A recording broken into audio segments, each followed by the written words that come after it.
Welcome to another exciting edition of the Million Dollar Peddlers. I'm Papergoy. And I'm Mr. Magazine. And today we're going to talk about buying things that are outside what the dealer usually sells. Now, this is going to be one where you may not say a lot. You may turn into Marcel Marceau. Try not to find any boxes around, though. Exactly. I don't know why mine always get stuck in boxes. Can't figure that out. Oh, geez, we got two behind us, too. Just be careful. The reason you may not say a lot is because you purchase differently than I do. You have a lot of people come in and contact you. They come into your storefronts. Or you get calls and leads on collections and that kind of thing. That all works great for you. I don't do it that way. I go out to flea markets, estate sales, and that kind of thing. And it's a different way of buying when you're out at the flea market than it is when somebody brings something to you. Because when somebody brings something to you, what are they selling you? Whatever they have. It is what it is. I have Exactly. No other choice. Exactly. Take it or leave it. Yep. Now, you may ask them some questions and say, hey, do you have anything else, et cetera, et cetera. But if you're out at a flea market, there's definitely a way of telling when you're buying from somebody how much time you should spend looking at their items.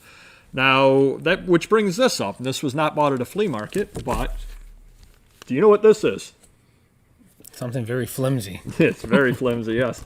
It is a graded poster. Now, I know you're a huge fan of Girl Trouble, Calamity Jane.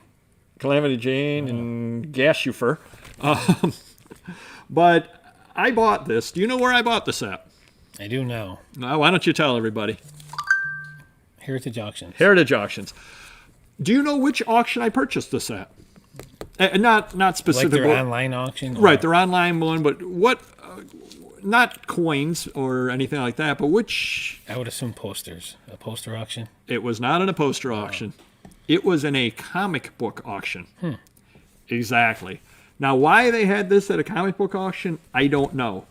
But that's why I bid on it. Do you know what I know about graded posters?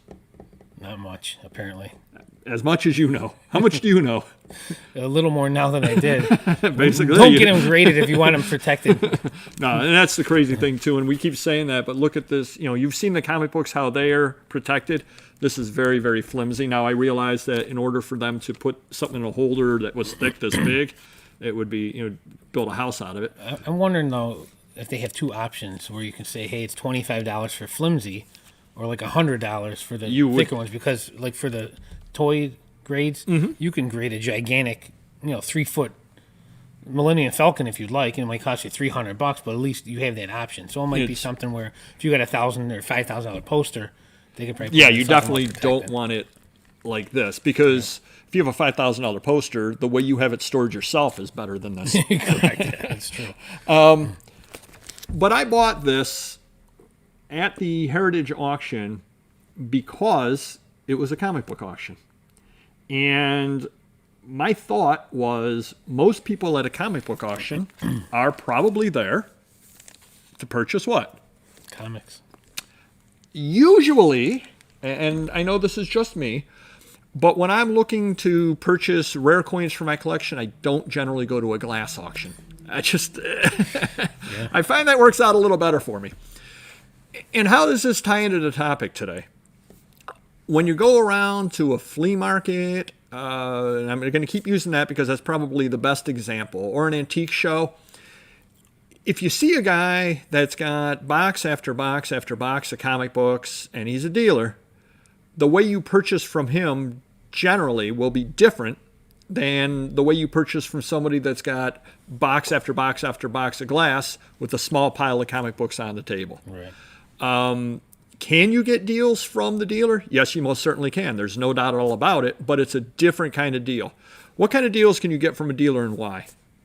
Generally bulk deals. Bulk deals, Clean them out of something, maybe a certain category or something he got really cheap in a deal and he wants to flip it. Yeah, he specializes in superheroes and he's got a pile of Whitman and Gold Key comics. Yep.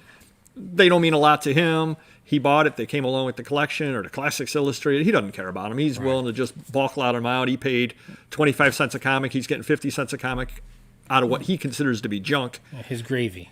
Yeah, yep. He's happy as anything. The other place that you can do well with a dealer is you have more knowledge than they have. You know that this book got hot or whatever. You know that this is a rare second printing on it, and he doesn't know that you're into the newsstand editions, you know the value of that, and you can pick those things off him. Right.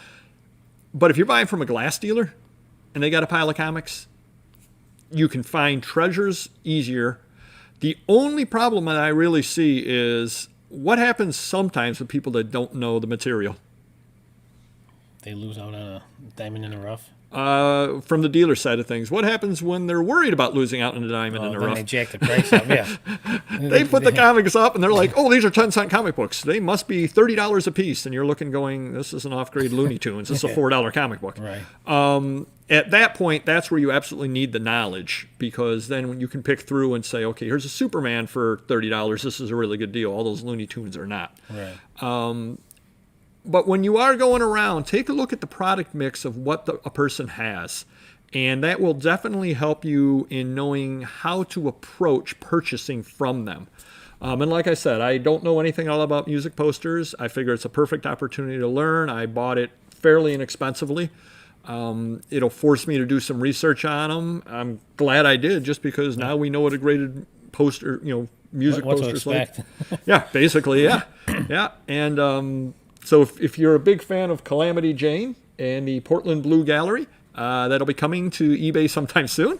But hopefully this has helped you some. Like I said, there's different ways you want to purchase from different people depending upon what their level of expertise is. And absolutely nothing wrong purchasing from a dealer, but they're probably going to be more realistically priced on everything, which is a positive if you're a collector, because you're not paying $30 for some $4 Looney Tunes. Yeah. And they're also, being a dealer in that product, they know the trends and all that sort of thing, so they will work with you on a bulk purchase.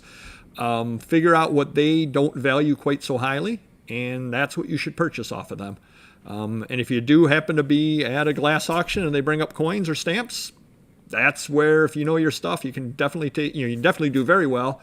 Or you can definitely bid well, because, it's all a glass except for one stamp lot, and everybody wanders to the bathroom right when that stamp lot comes up, and you can say, hey, I know stamps. I can bid on this. Or take a chance on it like Primetime did on his video. So hopefully this helps you some. See what the dealers have for sale and buy accordingly. We'll see you next video. Take care. Bye-bye. And you didn't get stuck in any boxes. I did Great not. job. Yes, thank you.